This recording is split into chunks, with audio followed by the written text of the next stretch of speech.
नमस्कार, स्वागत है आपका स्पेशल रिपोर्ट में। मैं हूं मोहम्मद फातेह टीपू। दुनिया की जलवायु बदलने की मानव की शक्ति पर जिन्हें संदेह है उन्हें आर्कटिक को देखना चाहिए।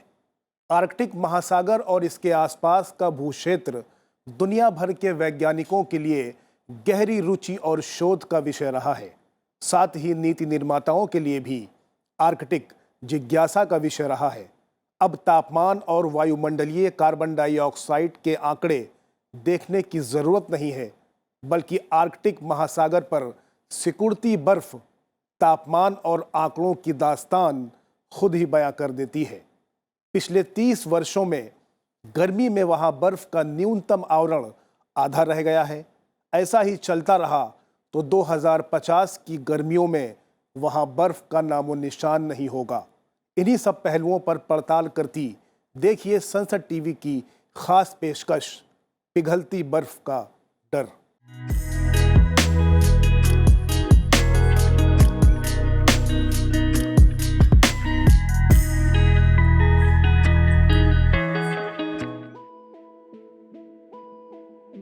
बर्फ की मोटी चादर से ढकी ये तस्वीरें आर्कटिक महासागर की हैं, जिसका कुछ हिस्सा साल भर बर्फ की एक विशाल परत से ढका रहता है और शीतकाल के दौरान लगभग पूरा हिस्सा बर्फ से ढक जाता है।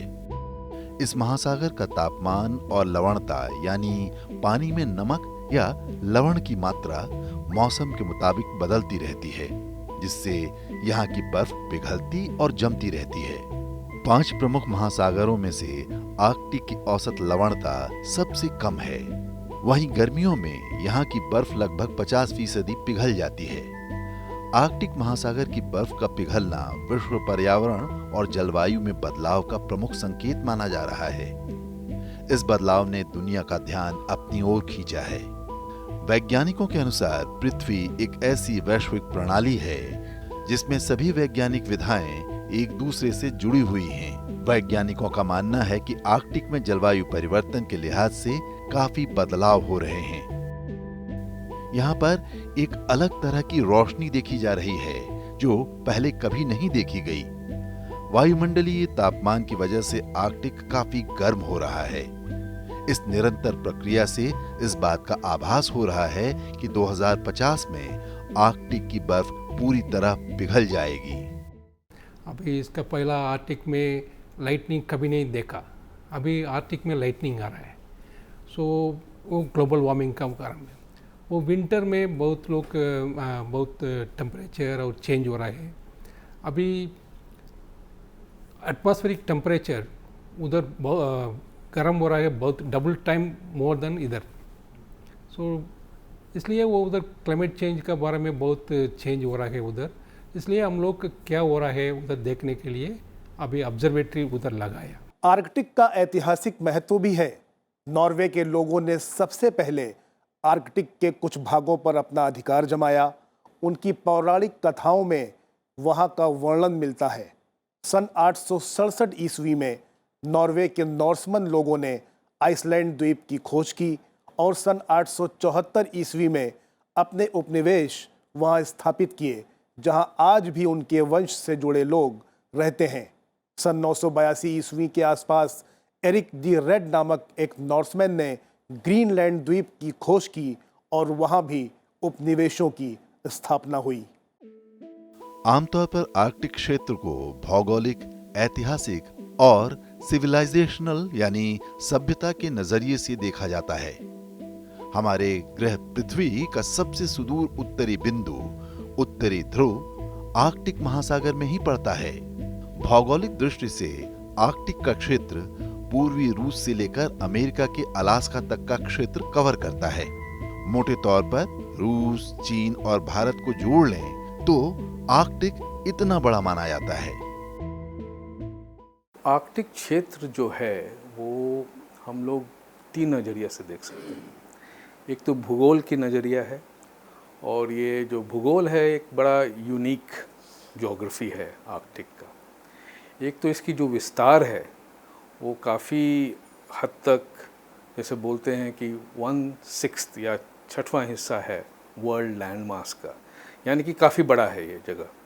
और आपको ये रशिया, रूस के फार ईस्ट से लेके अमेरिका के अलास्का तक का एरिया कवर होता है। मोटा मोटी ये कहिए कि आप रशिया, चाइना और इंडिया को जोड़ लें तो वो इतना बड़ा आर्कटिक है, 1/6 of the world land mass. Arctic महासागर के आसपास 8 देश हैं। इनमें अमेरिका, रूस और कनाडा के अलावा नॉर्डिक देश जैसे नॉर्वे, स्वीडन, फिनलैंड, आइसलैंड और डेनमार्क शामिल हैं। इन 8 देशों की आर्थिक स्थिति यानी जीडीपी और इनकी सैन्य क्षमता काफी मजबूत मानी जाती है। इतिहास और ये जो भूगोल को जोड़ें तो इसमें जो देश हैं आर्कटिक रीजन में 8 कंट्रीज़ हैं, और ये 8 कंट्रीज़ जो हैं इनकी आर्थिक जो है स्ट्रेंथ काफ़ी मजबूत है। अमेरिका, रशिया, कनाडा और नॉर्डिक स्टेट्स में आपके नॉर्वे आ गए, Sweden, Finland, Iceland and Denmark. तो इन सब देश को मिलाइए तो देखिए कि इनकी जीडीपी, इनकी इकोनॉमिक स्ट्रेंथ, इनकी मिलिट्री स्ट्रेंथ काफ़ी मजबूत है। They are on the top of the world. तो ये महत्व इसलिए आता है कि हमारी जो रिलेशनशिप है, जो स्ट्रेटेजिक पार्टनरशिप है या अंतर्राष्ट्रीय सहयोग जो हम लोग करते हैं, इंटरनेशनल कोऑपरेशन, ये सब देश उसमें अक्सर पाए जाते हैं।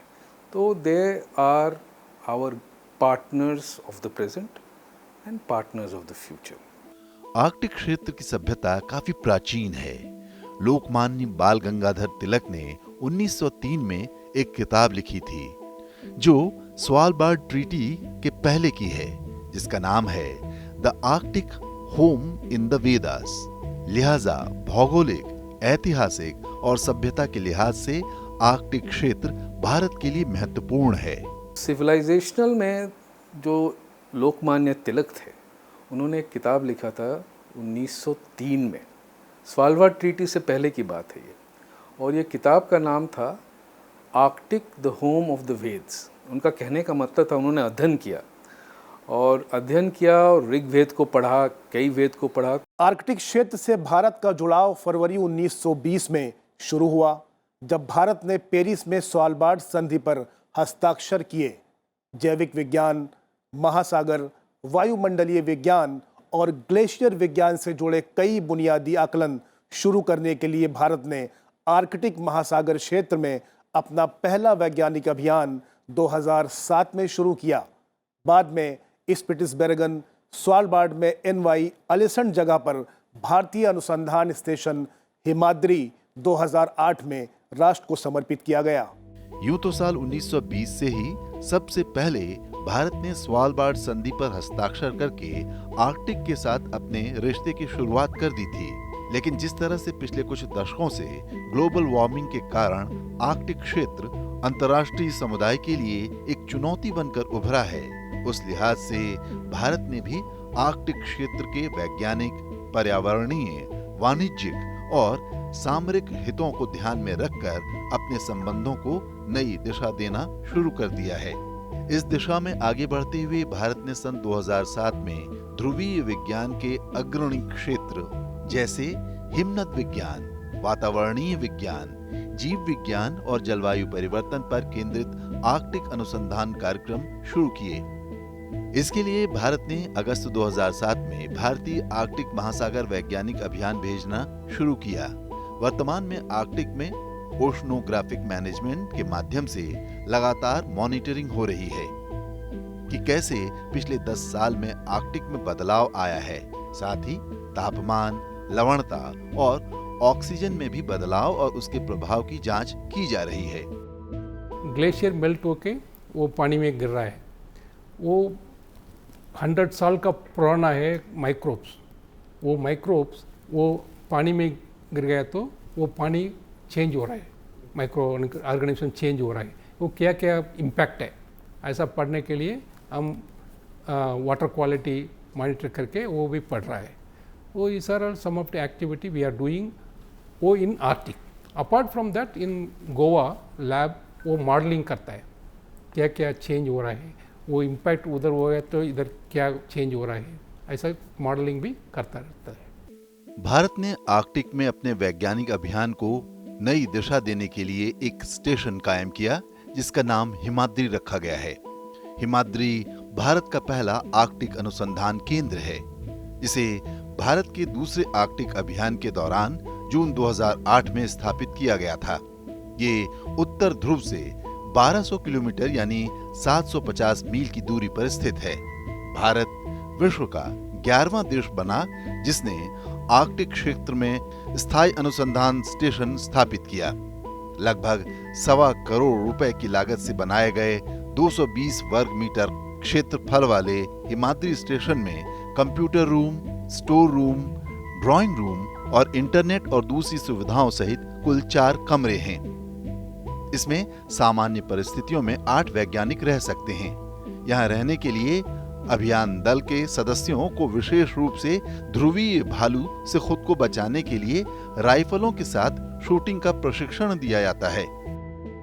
2008 से लगातार भारतीय आर्कटिक कार्यक्रम के तहत हर साल भारतीय आर्कटिक अभियान भेजे जा रहे हैं। इन अभियानों में देश के विभिन्न संस्थानों, संगठनों के अनेक वैज्ञानिक भाग लेते हैं। इन कार्यक्रमों का संचालन भारत सरकार के पृथ्वी विज्ञान मंत्रालय की ओर से राष्ट्रीय अंटार्कटिक एवं समुद्री अनुसंधान केंद्र NCAOR गोवा द्वारा किया जाता है। विशेषज्ञों का मानना है कि आर्कटिक में हो रहा जलवायु परिवर्तन एक खतरनाक संकेत है। कहा जाता है कि जो भौगोलिक घटनाएं आर्कटिक में होती हैं, वो ठहरती नहीं बल्कि चारों तरफ फैल जाती हैं। उसका प्रभाव दुनिया भर में होता है। जलवायु और पर्यावरण के जो परिवर्तन हो रही है आर्कटिक में, वो एक मेरे ख्याल से डेंजरस साइन है। बोला जाता है जो आर्कटिक में हो रहा है वो आर्कटिक में रहता नहीं है, वो चारों तरफ फैलता है और उसकी इम्पैक्ट दुनिया भर में होती है। और ख़ासकर हमारे लिए जो हिमालय जो रीजन है, हिंदू कुश हिमालय जो बोलते हैं हम लोग, वहाँ की जो बर्फ़, आइस और ग्लेशियर्स और स्थायी ग्लेशियर्स सब मिला के जो परमाफ्रॉस्ट है, उसका भी इम्पैक्ट पड़ रहा है। तो हमारे लिए खासकर जो आर्कटिक में परिवर्तन हो रही है, जो क्लाइमेट चेंज इम्पैक्ट्स जो हो रहे हैं, वो हिमालय पे भी नज़र आती है। तो हम लोग को इस तरह से रिसर्च, साइंटिफिक अंडरस्टैंडिंग, आर्कटिक में क्या हो रहा है उसकी अलर्टनेस लेके चलना पड़ेगा। एक अध्ययन के मुताबिक सैटेलाइट द्वारा आंकड़े इकट्ठा करने की शुरुआत से लेकर अब तक आर्कटिक सागर के बर्फ की मात्रा में हर दशक औसतन 4.4% की कमी हो रही है। हालांकि ये अभी तक साफ नहीं है कि तेजी से समुद्री बर्फ की गिरावट मौसम की घटनाओं या फिर भारत में मानसून के दौरान अत्यधिक वर्षा की घटनाओं को प्रभावित कर सकती है। इस अध्ययन के मुताबिक आर्कटिक की पिघलती बर्फ उत्तर पश्चिमी यूरोप पर एक उच्च दबाव क्षेत्र का कारण बन सकती है।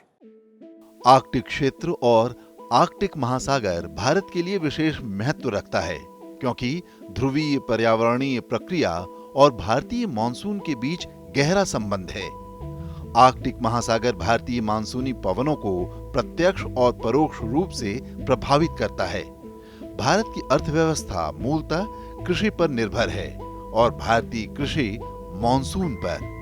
ऐसे में आर्कटिक में किए जा रहे वातावरणीय शोध जलवायु परिवर्तन के कारण होने वाली प्राकृतिक प्रक्रियाओं में बदलाव और भारतीय उपमहाद्वीप पर वायुमंडलीय प्रक्रियाओं को साफ तौर से समझने में बहुत ही फायदेमंद साबित हो सकते हैं। वर्तमान में स्वालबर्ड में स्थित भारतीय स्टेशन में एक समय में 8 से 10 वैज्ञानिक रह सकते हैं, जो ओशनोग्राफी, मीटीरियोलॉजी, ग्लेशियरोलॉजी और पर्यावरण के लिहाज से लगातार शोध कर रहे हैं। हमारा इंडियन स्टेशन इन स्वालबर्ड में है। स्वालबर्ड में एक आइलैंड न्यू एलिसन में, और at any point of time 8 to 10 people उधर स्टे कर सकते हैं। 10 पीपल, 10 साइंटिस्ट, और some people are oceanography, some people meteorology, some people glaciology और environmentalist, all people will be there. At any point of time 10 people only stay. Arctic में अपनी सक्रियता बढ़ाने के लिए भारत ने हाल ही में अपनी आर्कटिक नीति जारी की है। आर्कटिक नीति के माध्यम से भारत विज्ञान, अन्वेषण, जलवायु और पर्यावरण संरक्षण, समुद्री और आर्थिक सहयोग में राष्ट्रीय क्षमताओं और दक्षताओं को मजबूत करना चाहता है। भारत का मानना है कि इस क्षेत्र में सभी मानवीय गतिविधियां टिकाऊ, जिम्मेदार, पारदर्शी और अंतर्राष्ट्रीय कानूनों के सम्मान पर आधारित होनी चाहिए। हाल ही में भारत ने अपनी आर्कटिक नीति जारी की है, जिसका मकसद संसाधन संपन्न क्षेत्र के साथ देश की साझेदारी को गहराई प्रदान करना है। भारत और आर्कटिक सतत विकास के लिए एक साझेदारी का निर्माण नामक शीर्षक वाली नीति में 6 स्तंभ हैं, जिसमें वैज्ञानिक अनुसंधान और सहयोग को मजबूत करना, जलवायु और पर्यावरण संरक्षण, आर्थिक और मानव विकास, परिवहन और संपर्क, शासन और अंतर्राष्ट्रीय सहयोग और आर्कटिक क्षेत्र में राष्ट्रीय क्षमता निर्माण शामिल हैं। भारत आर्कटिक पर्यवेक्षक का दर्जा रखने वाले 13 देशों में से एक है, जो एक उच्च स्तरीय अंतर सरकारी मंच है जो आर्कटिक सरकारों और क्षेत्र के स्वदेशी लोगों के सामने आने वाले मुद्दों को संबोधित करता है। इस मौके पर केंद्रीय पृथ्वी और विज्ञान मंत्री डॉक्टर जितेंद्र सिंह ने कहा कि भारत की आर्कटिक नीति देश को ऐसे भविष्य के लिए तैयार करने में महत्वपूर्ण भूमिका निभाएगी जहां जलवायु परिवर्तन जैसी मानव जाति की सबसे बड़ी चुनौती का समाधान सामूहिक संकल्प और प्रयास के जरिए किया जा सकता है। I'm sure besides giving us an upper hand as a leading research contributor in the area, it also gives a sense of esteem to the nation as a whole and adds to our national pride as India moves forward to take a frontline role in the Community of Nations. Arctic नीति के सभी स्तंभ अपने आप में महत्वपूर्ण हैं, लेकिन विशेषज्ञों का मानना है कि आर्कटिक नीति के 6ठे स्तंभ पर कुछ ज्यादा ध्यान देने की जरूरत है, जो राष्ट्रीय क्षमता निर्माण पर आधारित है। वहीं आर्कटिक से जुड़ी जानकारी विश्वविद्यालय स्तर पर भी प्रमुखता से लाए जाने की जरूरत है। जानकारों का यह भी मानना है कि भारत को आर्कटिक में खुद की पोलर रिसर्च वेसल की क्षमता विकसित करनी पड़ेगी, खासकर जब हम अपनी वैज्ञानिक फुटप्रिंट आर्कटिक पर बढ़ा रहे हैं। ऐसे में हमारी अपनी वेसल होना बहुत जरूरी हो जाता है। साथ ही डिजिटल कनेक्टिविटी, सैटेलाइट और नेविगेशन सैटेलाइट के माध्यम से भारत की क्षमता निर्माण करने की आवश्यकता है। एक तो है कि आपको ये जो आर्कटिक स्टडीज़ जो है, इसकी जो आर्कटिक की जानकारी, वो मेरे ख्याल से यूनिवर्सिटी लेवल पे स्थापित किया जाए। यूनिवर्सिटी लेवल पे Arctic studies, Arctic affairs, Arctic knowledge को इंट्रोड्यूस करना बहुत ज़रूरी है। दूसरा है कि इंडिया को, क्योंकि अब आर्कटिक में काफ़ी पार्टिसिपेट करेंगे साइंटिफिक तौर पे, तो उनको अपना एक पोलार रिसर्च वेसल का कैपेबिलिटी बनाना पड़ेगा। या वो इंडिजिनस करे अपने आप से, अपने कैपेसिटी से, या जॉइंट वेंचर के साथ करे, लेकिन एक इंडियन पोलार रिसर्च वेसल की अब बहुत ज़रूरत है। खासकर जब हम लोग अपनी साइंटिफिक फुटप्रिंट आर्कटिक में बढ़ा रहे हैं, तो एक वेसल होना, हमारी अपनी वेसल होना बहुत ज़रूरी है। हम लोग ऐसे लीज करते हैं पोलार वेसल्स को, कभी नॉर्वे से, कभी वेरियस अदर नॉर्डिक स्टेट से, लेकिन अब अपना होना एक बहुत ज़रूरी है। आर्कटिक क्षेत्र में अवसर और चुनौतियां दोनों ही हैं, जबकि प्रचुर मात्रा में अज्ञात सजीव और निर्जीव संसाधन छोटे मार्गों के साथ मिलकर अवसरों का निर्माण करते हैं। इसीलिए भारत आर्थिक सहयोग के क्षेत्र में इस प्रकार शामिल होना चाहता है जो स्थायी हो और मूल समुदाय के साथ साथ आर्कटिक निवासियों के लिए महत्वपूर्ण हो। आर्कटिक कई क्षेत्रों में अवसर प्रदान करता है जहां भारतीय उद्यम शामिल हो सकते हैं, अंतर्राष्ट्रीय वाणिज्य का हिस्सा बन सकते हैं, पारंपरिक स्वदेशी और स्थानीय ज्ञान और सर्वोत्तम प्रथाओं को बढ़ावा भी दे सकते हैं। आर्कटिक में धातुओं और खनिजों के अलावा इस क्षेत्र को विशाल तेल भंडार के लिए भी जाना जाता है और भविष्य में इसके एक प्रमुख समुद्री परिवहन लेन के रूप में उभरने की उम्मीद है। वैज्ञानिकों को आर्कटिक के बर्फीले पहाड़ों में हीरा मौजूद होने के पर्याप्त सबूत मिले हैं। शोधकर्ताओं ने इस बर्फीले क्षेत्र में एक खास किस्म की चट्टान की पहचान की है जिसमें हीरे मिलने की संभावना होती है। हालांकि आर्कटिक क्षेत्र में व्यावसायिक मकसद के लिए किसी भी किस्म के खनिज का दोहन प्रतिबंधित है। भारत का कहना है कि इस क्षेत्र में सभी मानवीय गतिविधियां टिकाऊ, जिम्मेदार, पारदर्शी और अंतर्राष्ट्रीय कानूनों के सम्मान पर आधारित होनी चाहिए। आर्कटिक नीति का मकसद आर्कटिक क्षेत्र के साथ विज्ञान और अन्वेषण, जलवायु और पर्यावरण संरक्षण, समुद्री और आर्थिक सहयोग में राष्ट्रीय क्षमताओं और दक्षताओं को मजबूत करना है। मिनरल्स की भी काफ़ी वहाँ पे मेल्टिंग ऑफ द आइस से मालूम चल रहा है कि कई मिनरल्स वहाँ पे परमाफ्रॉस्ट के अंदर हैं। तो मिनरल्स में खासकर टिन और आयरन ओर की मात्रा काफ़ी पाया जा रहा है, और ये जैसे जैसे मेल्टिंग ऑफ द आइस होगा और परमाफ्रॉस्ट मेल्ट करेगा आर्कटिक रीजन में, तो हमारी मिनरल्स काफ़ी निकल के आएंगी जो नेचुरली उपयोग होगा। खासकर जो हमारी देश एक मैन्युफैक्चरिंग की ओर बढ़ रहा है, तो उस स्टेज पे मिनरल्स की कंजम्पशन और मिनरल की जो पदार्थ है वहाँ पे उसकी उपयोग काफ़ी होगी। भारत 2013 से आर्कटिक परिषद का पर्यवेक्षक सदस्य देश है। आर्कटिक परिषद की स्थापना आर्कटिक देशों के साथ वहां के समुदायों और आर्कटिक निवासियों के बीच सहयोग और समन्वय बढ़ाने के मकसद से 1996 में ओटावा घोषणा पत्र से हुई। आर्कटिक परिषद में Canada, Denmark, Finland, Iceland, Norway, रूस, स्वीडन और अमेरिका जैसे देश शामिल हैं। भारत के सक्रिय सदस्य होने के नाते आर्कटिक के प्रति उसकी भूमिका बढ़ जाती है। इसीलिए जानकारों का मानना है कि भारत की ओर से आर्कटिक राजदूत नियुक्त होना चाहिए, जो सिर्फ आर्कटिक रीजन पर फोकस कर सके।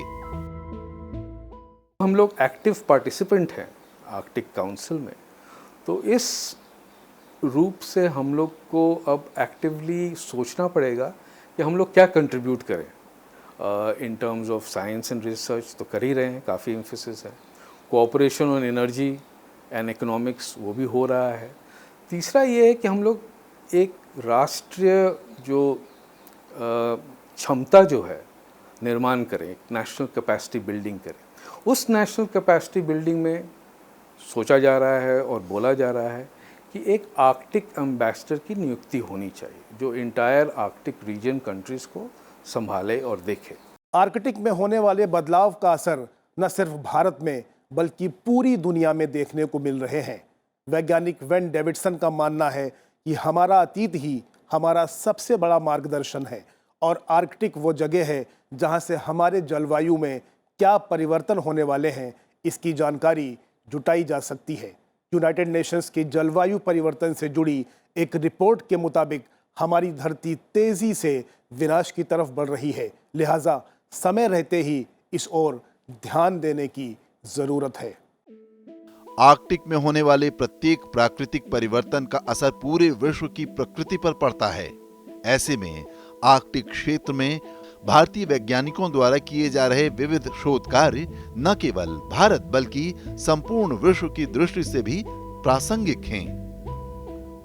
भारतीय वैज्ञानिक आर्कटिक के माध्यम से प्रकृति में हो रहे जलवायु परिवर्तनों और महासागरीय बदलाव का निरंतर अध्ययन कर रहे हैं। सही मायनों में देखा जाए तो आर्कटिक अनुसंधानों से एक बात सामने आई है कि इन शोधों से निकले परिणामों में संपूर्ण मानवता को लाभान्वित करने, प्राकृतिक संसाधनों के उचित उपयोग के मार्गदर्शन में पृथ्वी की सुरक्षा के साथ साथ वैश्विक आर्थिक एवं सामाजिक प्रभाव पैदा करने की क्षमता समाहित है।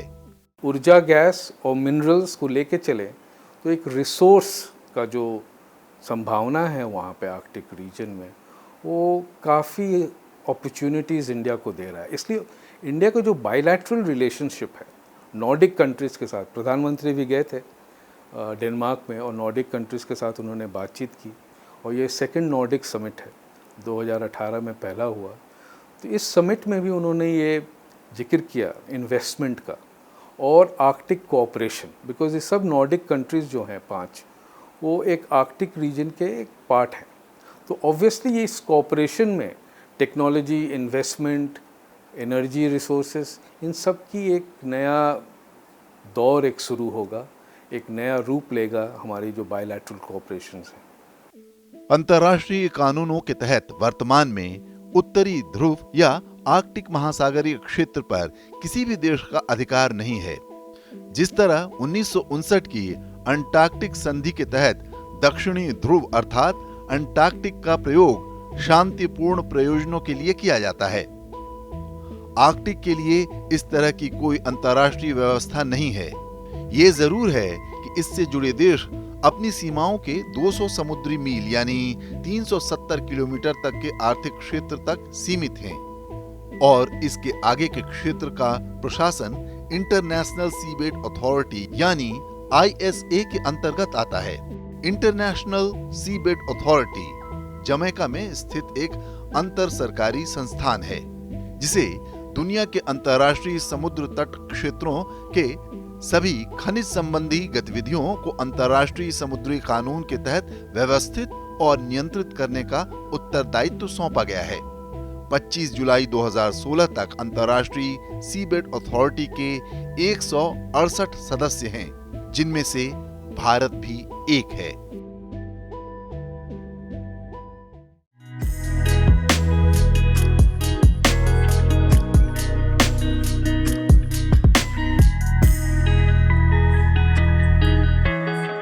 फिलहाल मुझे दीजिए मेरी पूरी टीम के साथ इजाजत। देखते रहिए संसद टीवी।